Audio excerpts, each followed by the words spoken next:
ब्रेकनंतर तुमचं पुन्हा एकदा स्वागत। इंधन दरवाढीचा सर्वसामान्यांना फटका आहे। पेट्रोल डिझेल दरवाढीवर उपाययोजना करा, सोलापूरकरांची सरकारकडे ही मागणी आहे। आढावा घेतला आपले प्रतिनिधी वसीम अत्तार यांनी।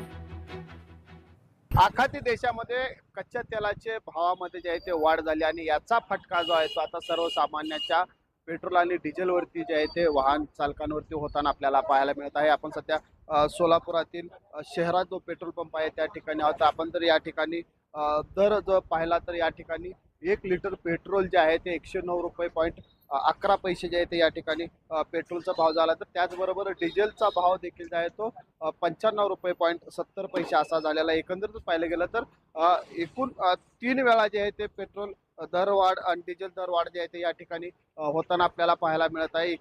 पेट्रोल आणि डिझेलचे दरवाढ होत आहे हे फक्त वाहतुकीवरच परिणाम नाही होणार आहे, तर हा परिणाम प्रत्येक क्षेत्रावर होणार आहे।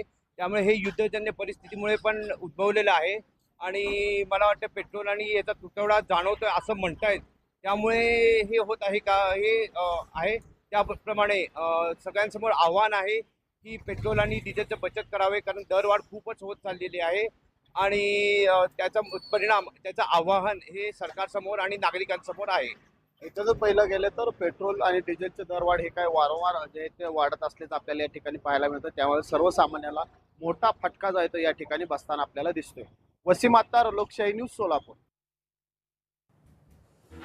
पेट्रोल आणि डिझेल पुन्हा महागलेले 10 दिवसात तिसऱ्यांदा ही वाढ झालेली आहे। पण बहुतांश पेट्रोल पंपांवर जर आपण परिस्थिती पाहिली तर शेतकरी अक्षरशः रांगा लावतायत।